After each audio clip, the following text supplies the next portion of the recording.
abiertas para este tipo de actividades para la comunidad, obviamente con los protocolos correspondientes. En esta oportunidad vamos a presentar el libro Las plantas suculentas, secretos de su cultivo.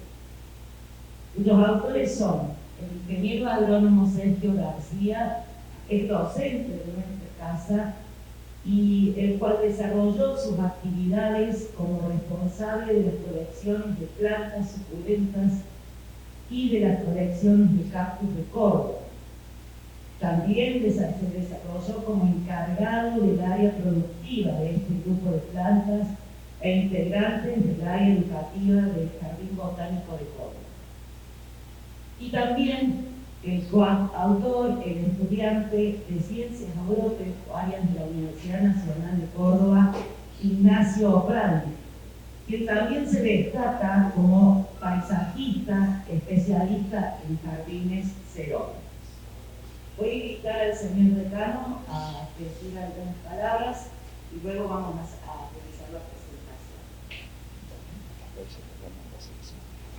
Gracias, Sheila. La verdad que Sergio y Néstor, un placer tenerlos aquí para nosotros, para la facultad, y agradecer a Enzo que ha llegado aquí, acompañarnos, a don Raúl Nobile, que está ansioso, igual que yo, de contar con un jardín de suculentas, o xerófitas, no sé cómo le quieren llamar, en nuestra facultad. Esto lo venimos hablando hace mucho con Sergio. La verdad que en un evento que hicimos hace ya un año, no sé, con esto de pandemia, hace un año o 2 años, en este encuentro de plantas y flores que habíamos hecho aquí en la universidad, donde habíamos mostrado un trabajo realmente espléndido y que ahí tomé dimensión de lo que estaban haciendo realmente con esto. Y luego tuve la oportunidad de volver al botánico y ver todo lo que realmente habían puesto ahí a disposición para el disfrute de muchísima gente que asiduamente concurre a ese espacio tan lindo en la ciudad de Córdoba.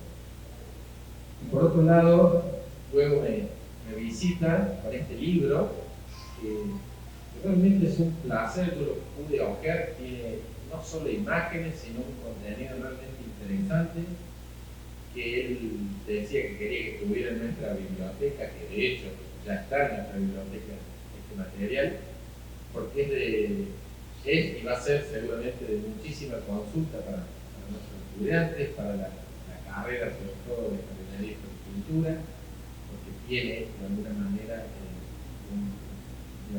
está direccionado al uso de estas especies y que realmente muchas veces uno las tiene por allí más en los domicilios, en una macetita por acá, hay un potencial enorme para disfrutar, porque de hecho estas plantas me parece que son un poco para eso, ¿no? Vienen de ambientes realmente que no son los nuestros, pero que han logrado hacer digamos, un material y tener un banco, no sé cómo se llama, de este tipo de especies, y que estaría muy bueno también tener algo como producción aquí en la facultad. Así que Sergio realmente es un amigo. Personalmente, para mí la gente nunca se va, de hecho aquí tenemos 2 personas que están acompañándonos, porque ese es el espíritu nuestro, el que siempre tengo. Con Sergio le hemos ofrecido que empecemos a hacer algunas capacitaciones en esta temática, porque nos parece realmente atractivo. Hemos tenido este año una experiencia en capacitaciones que realmente nos sorprendió la respuesta de la comunidad, todo lo que tiene que ver con el tema de las plantas, del hogar, con todo lo que ello implica, ¿no? Y la gente realmente participa y mucho, así que me parece una propuesta muy interesante para poder transmitirla, para poder hacer esas transferencias a la comunidad y poder también ayudar a la gente a embellecer sus espacios físicos, sus jardines, sus baños. Nos hablaba un rato con Raúl, hoy en día se usa mucho y la verdad que en este contexto de aislamiento, donde estamos mucho en el hogar, las plantas dan vida y ayudan a mantener nuestro espíritu. Así que, como decía Estela, nuestra facultad nunca cerró. Nos da pena haber hecho tantos esfuerzos para que la gente disfrute de nuestro parque, Raúl Noble, de nuestra facultad, de nuestro campo de escuela. Bueno, tenemos que seguir esperando todavía un poquito más para que esto realmente pueda la gente, los estudiantes, nuestros docentes, aprovechar, utilizar y disfrutar de nuestra facultad, de esta gran familia que somos y que así lo vivimos. Así que gracias Sergio por haber aceptado poder presentar este libro en nuestra facultad. Gracias por tu donación de materiales para tenerlo disponible en nuestra biblioteca y gustoso escucharemos la presentación de ambos de este libro. Muchas gracias. Mío, gente de la cual he aprendido muchísimo, compañeros, y realmente es un orgullo poder estar acá. También es muy importante el crecimiento que yo le vengo siguiendo a la facultad que ha tenido. O sea, ver que hoy tenemos una matrícula de casi 1000 alumnos, es realmente maravilloso y bueno, es algo que a mí por lo menos me enorgullece porque siempre digo que ya me fui hace un tiempo, pero que la camiseta uno la tiene puesta y no hay forma de sacársela por suerte. Así que bueno, antes de empezar a presentar el libro, es como que es muy importante decirles a ustedes que una de las palabras más trascendentales cuando iniciamos el libro fue para dar las gracias. ¿Dar las gracias a quién? A la Universidad Nacional de Córdoba, a la Facultad de Ciencias Agropecuarias, porque acá hay profesores presentes que nos enseñaron, por ejemplo, a buscar siempre los por qué. No quedarnos con lo que veíamos en las distintas áreas, en las distintas temáticas. No importa, siempre buscar los por qué, que es en esencia una actitud científica y que cuando nosotros abordamos esta temática dijimos tenemos que encontrar esos por qué. Quizás nos sorprendemos un poco porque encontramos varios por qué que van más allá de lo formal y empezamos a ver cosas que nos hacen profundizar y dijimos, bueno, lo vamos a tratar de dejar por escrito para que alguien lo comparta y si puede le saque provecho. Esa fue un poco la motivación original, ¿sí? Eso es un poquito lo que le vamos a contar del libro entonces ahora. Cómo nos movilizamos, qué fue lo que nos impactó y bueno, y qué propuesta estamos haciendo, ¿sí? Buenos días, ¿qué tal? Bueno, como dijo Sergio, yo también quiero agradecer a la Facultad de Agronomía por esta posibilidad de estar acá, de brindarnos el espacio, la posibilidad de presentar nuestro libro en este lugar que tanto queremos y que tanto respetamos. Así que ya, bueno, muchísimas gracias. Con Sergio tenemos la suerte de transitar este camino juntos de las plantas suculentas ya hace mucho tiempo, ya hace muchos años. Digo, tenemos la suerte porque somos muy apasionados de lo que hacemos, nos encanta la actividad, estas plantas no dejan de deslumbrarnos. Y bueno, y para hacer el libro se trabajó mucho, fue mucho tiempo, y en ese camino, en ese trayecto, nos surgieron muchas preguntas que tuvieron que ser respondidas, ¿no? Todo ese contenido está en el libro. Pero hay una pregunta que siempre nos hacemos y no nos dejamos de hacer, que tiene muchas respuestas. Una pregunta que seguramente ustedes también se la hicieron porque les gusta tanto las plantas suculentas como a nosotros, y es ¿por qué? ¿Por qué nos gusta tanto este hermoso grupo de plantas? ¿Por qué nos gusta tanto esta actividad? ¿Por qué nos apasiona tanto? ¿Qué las hace tan diferentes? Y encontramos varias respuestas, como le dije. Una de las respuestas puede ser por las formas tan complejas que adoptan, ¿no? Por ejemplo, esta es una planta espiralada, ¿no? Las plantas suculentas forman tallos, forman hojas que acumulan agua y expresan formas muy singulares. Esta es otra planta de una forma bien compleja. Podemos ver esas expresiones que siempre nos asombran. Esta, por ejemplo, es una planta de la familia de las cactáceas que posee una fasciación o crestación que se llama. Es cuando la planta deja de crecer en un sentido y empieza a crecer en el sentido transverso. Tenemos plantas con hojas bien suculentas. Acá otra crestación que les mostraba. Son muy diferentes a otro grupo de plantas. es un grupo bien amplio y complejo el de las suculentas. Entonces, poder hacer este libro y tratar de incluirlas a todas o las más representativas fue verdaderamente un desafío. Bueno, otra de las respuestas que encontramos es por la geometría que tiene su forma. Acá encontramos plantas, estas son todas originarias de México, se les llama Astrophytum por la forma de estrella que tienen, de una geometría, la verdad que es perfecta. Tanto que esa geometría impactaba a los pueblos originarios. Los pueblos originarios quedaban deslumbrados cuando veían este tipo de cosas, ¿no? Bueno, acá miren, esta es una planta suculenta no cactácea. Esta es una lapidaria, es una planta también que posee una geometría muy particular. Aprovechamos lo que dijo ahí Ignacio, lapidaria, porque justamente el nombre científico hace referencia a lo que la planta parece. Y es una estrategia muy interesante que nosotros transmitimos en el libro, de que para acordarnos tantos nombres científicos está muy bueno saber la etimología de los términos, o sea, qué significan, ¿sí? Lapidaria, es evidente que esto parece una lápida, ¿no? Otra de las respuestas puede ser por el impacto que nos genera en su forma simple. Vimos ya de formas muy complejas, espiraladas, crestadas, de formas monstruosas que le llaman, y encontramos estas plantas. Esta es una planta africana que se llama litos. Comúnmente se le llama piedra viva o cactus piedra, ¿no? Por cómo se mimetiza en su ambiente natural con las piedras para evitar ser depredada y demás. Esta es una planta nuestra, es una planta del norte argentino, se llama Una boneae. La particularidad de estas dos plantas que vimos recién, así son simples, son de tamaños muy pequeños, pero son plantas geófitas.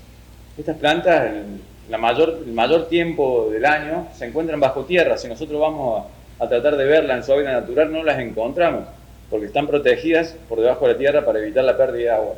Solo cuando llueve y encuentra las condiciones apropiadas, la planta emerge, florece, fructifica y así puede prosperar.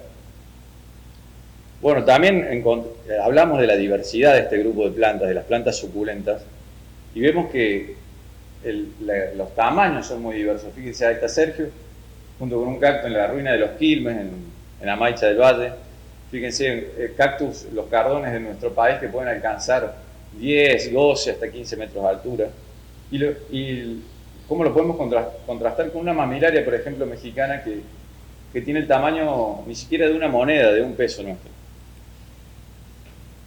Por sus diferentes texturas, esa sensación que nos dan al tacto, a la vista, encontramos lisas, encontramos espinosas, una diversidad impresionante. Ustedes ya se pueden empezar a preguntar por qué esa diversidad de formas, de tamaños, y son todas estrategias que las plantas fue adoptando para adaptarse a su ambiente, ¿no? Al ambiente en el que se originó, que por lo general es un ambiente muy hostil. Los colores es algo de esto de lo que, cuando nos preguntamos por qué nos gustan tanto, no podemos dejar de pensar en los colores que encontramos en estas plantas. También muchas veces en búsqueda de una estrategia para poder resistir la insolación, como los pigmentos. Encontramos de marrones y verdes, como en el caso de los calanchoes. Estas casi negras, casi oscuras, como son los aeonium. Estos azules, en plantas de la familia de las cactáceas y en suculentas no cactáceas, ¿no? Por la cera que tienen el tallo. Después vemos los colores blancos, que tanto nos impactan. Algunas inclusive generan pelos para poder filtrar los rayos solares y para poder condensar el agua del rocío de la lluvia. Encontramos los rojos. No dejamos de sorprendernos por los colores. Acá están los litos que le mostramos anteriormente, una variedad bien colorada. Tenemos combinaciones de rojos y verdes, espinas rojas. Estas son plantas variegadas que cambian su coloración. Grises oscuros. Bueno, y acá tenemos una composición de cactus de diferentes colores para que vean la diversidad que podemos encontrar. Otra de las preguntas otra de las respuestas que encontramos es por sus flores, por la particularidad y lo impactante que son sus flores, ¿no? En este grupo de plantas. Encontramos inflorescencia, encontramos flores solitarias bien grandes, flores en corona, como en el caso de las mamilarias, generalmente florecen de esta forma. Las flores de los cactus, siempre nos preguntamos por qué son tan impactantes, tan grandes y duran tan poco tiempo en la planta, ¿no? Y eso tiene que ver con una estrategia adaptativa de la planta, evolutiva, para evitar la pérdida de agua. Ustedes saben que por la flor la planta pierde mucha agua, entonces tiene que tratar de mantenerla abierta el menos tiempo posible y atraer a la mayor cantidad de polinizadores. Entonces el esfuerzo evolutivo que hizo esa planta para mostrar esas expresiones tan bellas, a nosotros nos deslumbra siempre. Acá tenemos una flor que es muy particular también de una planta suculenta no cactácea, una tapelia, que tiene una flor con una textura que parece la textura de la carne, y tiene el olor de la carne en descomposición. Y eso también, en el África, lo hace la planta para poder atraer al polinizador que estaba disponible, que es la mosca verde azulada. Acá vemos otra de ese mismo grupo. Bueno, esto que les adelantamos un poco de la explicación de por qué las flores son tan impactantes, es una de las respuestas que van a encontrar en el libro, así como muchas otras de lo que estuvimos hablando, de las formas, de las texturas, de los colores, por qué adoptan esas particularidades, lo van a encontrar a esas respuestas en el libro. Bueno, los frutos no se quedan atrás porque en muchas plantas, como en el caso de estas mamilarias, son tan impactantes los frutos casi como las flores, ¿no? Y perduran mucho más tiempo en la planta. ¿Qué otro motivo nos deslumbra de este grupo de plantas?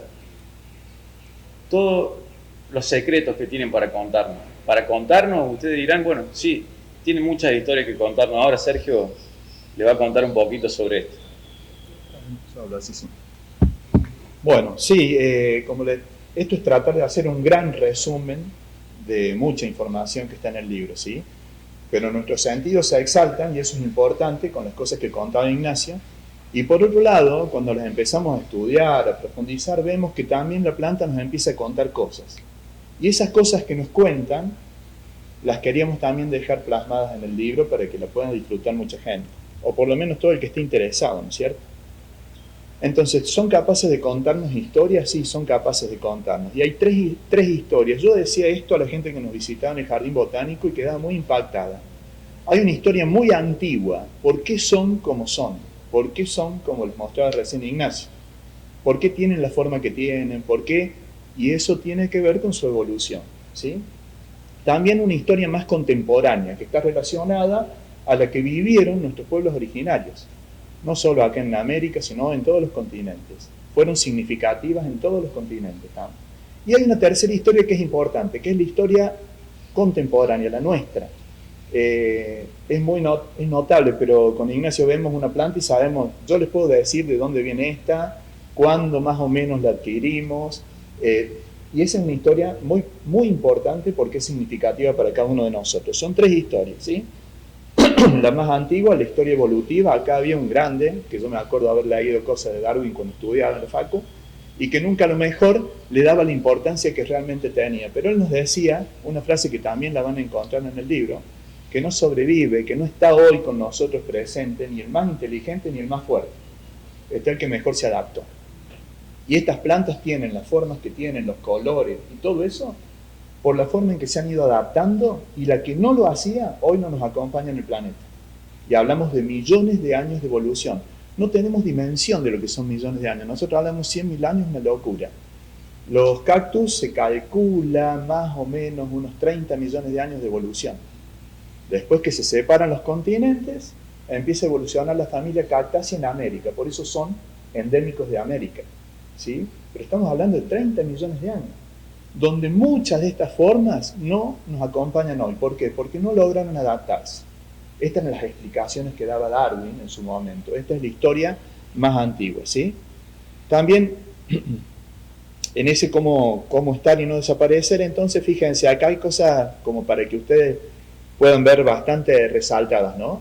Ser suculentas, seres gordas, llenas de líquidos y nutrientes, les permitía soportar un año donde no llovía, entero. ¿Está? Ese era un dato importante. Cubrirse de ceras, ya que habían acumulado agua, no perderla. No perderla, que no se les escapara, como nos pasa con las plantas comunes donde tenemos una transpiración significativa, ¿sí? También rodearse de espinas, ¿para qué? Para que no haya una hoja que transpira muchísimo. Y de paso protegerse del herbívoro que viene y se la come, porque no encuentra otra cosa. Cargarse de pigmento. Hay una cosa muy sutil que está bien explicada acá en el libro, de que el pigmento la defiende de los rayos UV, de los rayos que son negativos del sol. Por eso nosotros vemos a lo mejor un cactus en la sierra, el rayo del sol y está morado. O lo vemos en pleno invierno expuesto a la helada y resulta que esos pigmentos hacen que el punto de congelación dentro de las vacuolas de la célula, ese punto de congelación no sea 0 grados, sino que tiene que ser un poquito por abajo. Es una estrategia adaptativa para un lugar donde las temperaturas son muy crueles, hay una amplitud térmica muy variada, ¿sí? Bueno, la historia más contemporánea, nosotros acá rápidamente mencionábamos esto. Euforbias, por ejemplo, en África. La euforbia es una planta que, aparte de cubrirse de espinas, también fue creando internamente un látex que es altamente tóxico. Y algunos pueblos originarios africanos lo usaban para su flecha y de esa forma matar el mono, pero que el mono no se pudiera escapar porque realmente empezaba a tener reacciones culpa de el efecto tóxico de ese látex. ¿Está? Había también, hablamos de Europa, por ejemplo, esta planta que recibe un nombre muy particular, siempre viva, de los tejados, porque hoy se instala en forma natural sobre los techos de la zona de los Alpes, de las zonas altas. Y antes se usaba como un techo vivo, de plantas vivas, en forma natural, lo usaban pueblos muy antiguos. Hoy sigue ocurriendo exactamente lo mismo. Y si nos vamos a América, bueno, en América destacamos 2 cactus básicamente, uno el San Pedro y el otro el peyote. ¿Por qué? Son cactus que tienen un poder, están cargados de alcaloides, son enteógenos, entonces los pueblos originarios lo usaron para conectarse con los dioses. El de la derecha, el peyote, si me agarran a mí con un peyote en México o en Estados Unidos, me llevan preso. En Argentina no está prohibido, ¿sí? Pero si agarran en Estados Unidos o en México a alguien de un pueblo originario con un peyote, no le hacen nada, porque se respeta el contexto cultural donde el peyote no solo le servía para conectarse con los dioses, que era cuando recibían los alcaloides, sino también para infinidad de cosas, curarse una herida de una víbora, se sacaban el veneno poniéndose eso, protegerse, por ejemplo, de problemas en el riñón, consumían esta planta y los hacía orinar más rápido y de esa forma liberar de problemas en el riñón. O sea, tiene una cantidad de aplicaciones. Los cactus en los pueblos originarios de América han sido altamente significativo el protagonismo que han tenido. Bueno, por todo esto que hemos expresado, nosotros queríamos compartirlo y dejarlo por escrito. Dejarlo por escrito, ¿por qué? Porque justamente descubrimos gran cantidad de cosas en el interactuar con las plantas. Y eso que hemos descubierto no queríamos que se nos escape, o sea, que sino que pueda preservarse, ¿sí? Bueno, rápidamente hemos tratado entonces de hacer la presentación. Vamos ahora a un vistazo general y muy rápido de los capítulos, ¿sí? El capítulo 1 habla de las cuestiones generales. Los por qué, definiciones, conceptos. Todo el mundo dice, me compré un cactusito, y esto no es un cactus, ¿sí? Entonces está bueno saber qué es esto. Esto es una planta suculenta, no cactácea, es de otra familia Crassulaceae. Entonces, el libro es instructivo también en ese sentido, tener claro los conceptos con los cuales nos tenemos que manejar, ¿sí? Y por qué las plantas han tenido algunos comportamientos y estrategias tan particulares. Exactamente. Como les decíamos antes, un grupo de las plantas suculentas muy amplio, muy complejo, muy diverso, ¿no? Entonces, poder organizar toda esa información y empezar a posicionarnos en entender cómo es el grupo de las plantas suculentas, eso lo vamos a encontrar en el capítulo 1, ¿no? Los aspectos generales en sí, cómo se fueron evolucionando las plantas, cómo llegaron a transformar sus células especializadas para poder acumular agua, todo lo que le venimos contando antes. También aprendimos en los cursos que la gente quiere saber cómo cuida sus plantas, cómo los cultiva. Entonces el capítulo 2 habla de cómo cultivarlos, ¿sí? Entonces es como que uno cumple ahí con una expectativa importante del público en general, que es un poco lo que hablábamos al principio, la gran cantidad de consultas que se hacen en el jardín botánico y que me comentaban las autoridades acá que también se hacen. Fíjense el nombre del libro, ¿no? Las plantas suculentas, secretos de su cultivo. Eso para nosotros le hacemos mucho hincapié en eso siempre, de que lo mejor que uno puede hacer es no esconderse ningún secreto.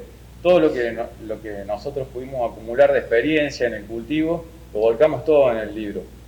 De cómo manejar las plantas, hasta cómo agarrar una planta que posee muchas espinas. No nos queremos guardar nada, digamos. Inclusive cosas que nos compartieron en cursos que dimos, otras personas, también están incluidas toda esa información, ¿no? El capítulo 3 es un capítulo muy particular y acá yo me tomo la libertad de hacer un comentario que sé que a algunos les gusta, a otros no les gusta. Hoy está de moda todo lo que es el control orgánico y yo estoy de acuerdo, Ignacio también, todo lo que podemos es tremendo. Yo sí tengo que transmitir, usarlo bien, las BPA, las buenas prácticas. En el libro se habla de eso también, se dice de que no nos cerremos al uso de un agroquímico sintético, si no cerremos a un mal uso de un agroquímico sintético, poner un poco de más por las dudas, no cubrirme las manos, la cara y demás cuando lo estoy aplicando. Que acá no es tan grave cuando hablamos de este tipo de plantas con respecto a plantas extensivas, ¿no? Donde ahí hay otro tipo de ambiente, pero es importante que la gente también reciba información de esto para que después no cometa errores, ¿sí? Entonces este es un capítulo muy especial, Sí. que algunos lo resisten a algunas cosas que hemos puesto, pero siempre está explicado con este enfoque que le da. Y en este capítulo también hacemos mucho hincapié sobre cómo evitar el estrés de la planta, ¿no? Cómo tratar de evitar llegar a hacer una curación con algún agroquímico o con cualquier tipo, o con algún preventivo orgánico. Es decir, todas las estrategias y los manejos también para lograr que la planta no esté estresada, esté en armonía, esté en equilibrio, tanto nutricionalmente, damos consejos sobre el sustrato, sobre inclusive los recipientes, en dónde tenerlo, en qué exposición lumínica, cuánto riego, para evitar las enfermedades, ¿no? Con la salvedad que es nuestra experiencia y que cada uno de ustedes seguramente tiene una experiencia que es muy valiosa, ¿sí? Bien, capítulo 4, este también fue un capítulo muy difícil de manejar, porque este sistema de clasificación, o sea, no encontramos un libro en la bibliografía de que disponemos que nos ordene este mundo donde esto no es un cactus, le decimos cactusito. Entonces, cuando empezamos a estudiar y a profundizar en este tema, nos encontramos también que hay una dinámica muy grande, que van cambiando los nombres científicos, pero que está perfecto que así sea, porque la tecnología avanza, nos permite conocer cada vez más. Ahora se hacen corridas de ADN y se sabe exactamente que esa planta no es esta por la secuencia de ADN que tiene. Pero, por ejemplo, acá, que es un híbrido, está relacionada con esta, ¿sí? Los dos son Astrophytum, y si yo hago ADN me van a dar muy particularmente parecidos. Entonces, hablar de en este capítulo sobre la clasificación para que llegue un ordenamiento básico a la gente no fue fácil. Un lindo desafío. De hecho, por decirles, hay un nombre hoy se cambia. Y bueno, nosotros hemos tratado de poner esa secuencia de cambios. Siempre de una forma sencilla, que llegue a la gente, no de una forma en que no se pueda entender. Sí, es muy importante ordenarnos también un poco porque en este grupo de plantas por ahí se usan mucho los nombres vulgares, ¿no? O nombres comunes, y por ahí una planta como esta, que le pueden decir asiento de suegra en México, nosotros tenemos un Gymnocalycium monvillei que también es el asiento de suegra para nosotros, ¿no? Entonces, hablar bien con propiedad de los nombres científicos y... Ninguno caso es cómodo. No, ninguno de los... Y la gente se enoja porque dice, ¿por qué de suegra, no de un suegro? Pero pasa siempre. Sí, Acá. y hablar mucho de la etimología de los términos, por qué chino, cactus, brusoni en el nombre, que es un nombre binomial que está oculto mucha información, entonces tratamos de explicarlo eso también en este capítulo, ¿no? Todo lo que nos enseñó este señor que aparece en la pantalla, ¿no? que fue hace mucho tiempo y sin embargo fue tan significativo su aporte al mundo vegetal. Yo me acuerdo cuando estudiaba sistemática acá y se me hacían unos líos bárbaros, y ya eso era desde mucho antes, obviamente, lo que este señor nos había transmitido, ¿sí? Bueno, y también cabe destacar que en este capítulo tratamos de incluir a todas las familias botánicas más representativas que podamos encontrar, ¿no? en nuestra región, no poner plantas por ahí muy raras o familias que por ahí no conoce nadie, sino lo que es más conocido y más representativo para todo el grupo de gente que colecciona estas plantas, ¿no? Capítulo 5, donde está lo del potencial ornamental de estas plantas, es justamente un poco lo que explicaba el decano respecto a esa propuesta. Al que nosotros hicimos una propuesta acá en la facultad, en la Semana de la Flor, hace 2 años de eso. Y realmente acá, la idea ¿cuál es? Que la gente abra el libro y encuentre qué paso seguir para obtener lo que a él le gusta, ¿se entiende? No lo que nos gusta a nosotros, no lo que, o sea, la propuesta que se hizo acá en la facultad era muy interesante. ¿Por qué? Porque acá en la ciudad universitaria, porque hablaba de cómo podemos relacionar plantas que se adaptan a ambientes donde falte el agua, plantas que no se nos escapan del cultivo, plantas que son de otros lugares para que culturalmente nos enriquezcamos, plantas que no tenemos que regar. Entonces, bueno, la idea fue llevar un mensaje educativo también a eso que presentamos en la Semana de la Flor. Claro, y presentar también las plantas suculentas como una alternativa ecológica, ¿no? A las problemáticas medioambientales. Son plantas xerófitas y junto con otras plantas que no son suculentas también son una alternativa muy, muy importante para disminuir el uso excesivo, ¿no? de agua. Y como le decía Sergio, bueno, este capítulo también trata de entusiasmar al lector para que se anime, ¿no? A desarrollar un proyecto paisajístico y ejecutarlo, darle herramientas, darle experiencias nuestras de cómo tener éxito, ¿no? en esa ejecución, detalles, ¿no? Cosas que también fuimos aprendiendo a prueba y error hace más de 10 años ya que venimos haciendo, digamos, jardines xerófitos y bueno. Desde que comenzó la tecnicatura universitaria en jardinería y floricultura, que nos visita el jardín botánico, yo ahora he dejado el jardín botánico, pero recibimos todas las promociones.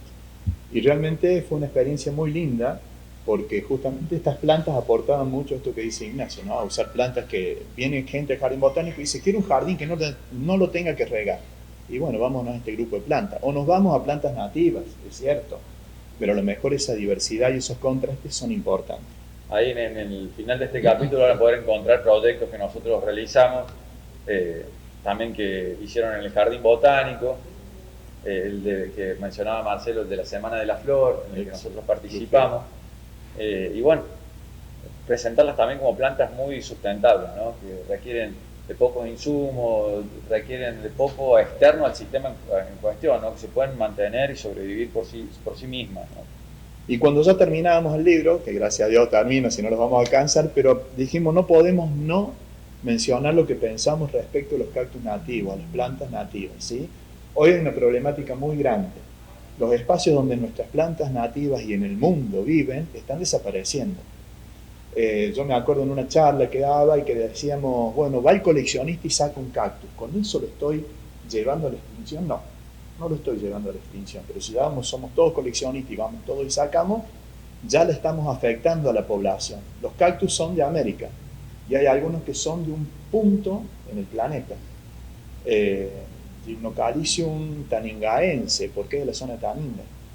Gymnocalycium capillaense, porque es de la zona de Capilla del Monte. Si Capilla del Monte decide ampliar su superficie edificable, nosotros con el botánico y la provincia de Córdoba, que trabajábamos en conjunto varios años atrás, íbamos y decíamos vamos a rescatar plantas, porque sabemos que son altamente endémicas. Si a eso le sumamos incendios forestales, si a eso le sumamos el avance de las fronteras no controladas, si a eso le sumamos, por ejemplo, la aparición de pasturas en un monte que nos sirve para pastorear, respetamos el árbol, pero nos olvidamos del sustrato inferior, de la herbácea, y bueno, entonces sí están comprometidas.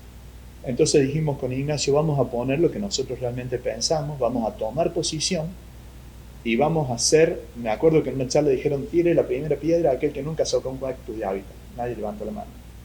Porque todos alguna vez hemos sacado una planta, ese no es el problema. El problema es hacer conciencia, crear conciencia respecto a esto, y es lo que nosotros hemos tratado en este último capítulo, ¿sí? Lo vamos a cerrar porque esto ya viene muy largo, pero Bueno, estos son los ambientes donde ellas viven. También mostramos en este capítulo la diferencia de expresiones que hay entre una planta en hábitat y una planta que nosotros la cultivamos en un invernadero, por ejemplo. La expresión fenotípica que la planta muestra según el ambiente en el que está difiere mucho, ¿no? Inclusive en ocasiones parecen hasta especies diferentes, ¿no? Pero siempre responden al ambiente en el que se encuentran y lo mucho que tarda una planta en adaptarse, ¿no?, a un ambiente.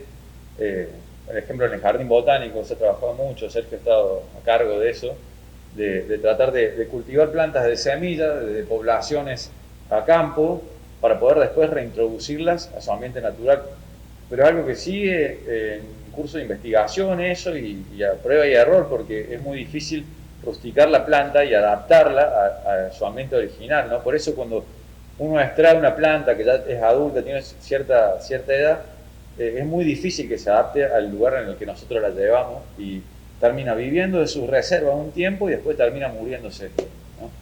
Bueno, nosotros que queríamos ser muy científicos en el abordaje de este tema, nos damos cuenta que estas plantas siempre exaltan nuestros sentidos y nuestros sentires, ¿sí? Lo que sentimos respecto a esto.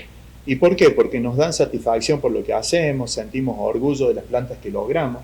Yo me siento orgulloso cuando veo una planta así porque digo, uy, la pucha, qué lindo, esto es un esfuerzo y es la respuesta al esfuerzo que uno puso, ¿no?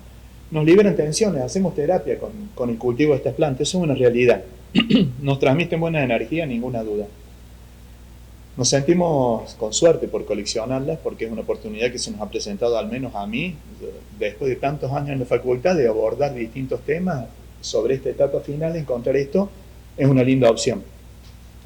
Están cargadas de simbolismo, de lo que les comentábamos, todo lo que ellas nos cuentan, y eso es deslumbrante. Nos transmiten calma, nos transmiten alegría y nos generan un estado de felicidad muy particular. Y ahora vuelvo a pensar en la Facultad de Ciencias Agropecuarias, donde agradezco que me han enseñado a investigar y demás, pero siempre el estado de armonía y de felicidad es el que nos va a mantener a nosotros desestresados para que no nos enfermemos, para que estemos bien.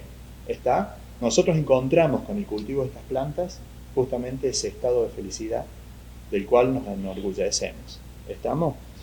Con esto nosotros estamos terminando la presentación, pero hay algunas palabritas básicas que queremos dar, ¿no? Descubrimos que dar las gracias es algo maravilloso. Primero que agradecemos a la Facultad de Agronomía porque nos han formado. Nos formaron gratuitamente, la educación tiene que volver de alguna forma. Nosotros somos altamente agradecidos de la formación recibida y de la calidad de la formación recibida en la Universidad Nacional de Córdoba, en nuestra facultad. Esto lo digo porque he sido hasta director de tesis en otras universidades y doy gracias de la calidad de la formación recibida en esta facultad. Queremos dar las gracias porque la facultad no tira la toalla, al contrario, cada vez está mejor, cada vez está más linda, cada vez está más impactante, cada vez tiene más alumnos. Queremos dar las gracias por eso. Queremos darle las gracias a ustedes por hacer el tremendo esfuerzo de venir y sentarse acá y escuchar algo que dice, a lo mejor me aburre a los 5 minutos que estoy escuchando. Queremos darle las gracias por habernos aguantado. En definitiva son ustedes quienes le dan sentido a todo esto, ¿no? Porque cuando hicimos este libro y cuando damos los cursos y cuando damos las charlas, la idea es compartir lo que nosotros sentimos por estas plantas, lo poco, mucho que conocemos, nuestra experiencia y también que ustedes nos cuenten, ¿no?, sus experiencias. Así que desde ya, muchísimas gracias. Muchísimas gracias.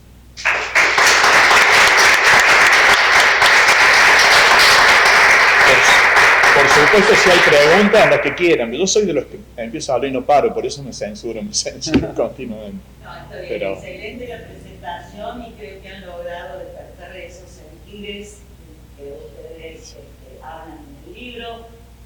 Una pregunta es, si el que quiera adquirirlo, ¿cuál sería la referencia o el contacto? miren, sí, el libro está disponible en todas las librerías, pero nosotros también tenemos para poder venderlo el libro y tenemos, digamos, una oportunidad también para venderlo a un precio más accesible. ¿Y cuál sería el contacto? El contacto está... Acá nosotros, tenemos tarjeta. hay una tarjetita acá que dice Calmayo, donde están los teléfonos. Para la gente, para hacer la difusión. Ah, bueno. Para que puedan, pegar a Bueno, sí, yo te los paso. Está bien. Bueno, muchas gracias. Muchas gracias a ustedes por estar acá. No, yo quería decir que yo estoy muy con las plantas, pero la verdad que fue una de las presentaciones que he estado y compartido excelente, muy buena, con la pasión. Y ya desconociendo pude entender más o menos de qué se trata. Y ahora después compro un libro y después lo voy a otro. Acá también queríamos después dejar esas 2 plantitas y dejar 3 plantitas en la biblioteca como un pequeño signo de agradecimiento a usted. ¿Sí? Gracias, Marcelo. Gracias. Muchas gracias. Muchas gracias. Muchas gracias por tu presencia. Gracias a los profes, gracias a la gente nueva, gracias a todos.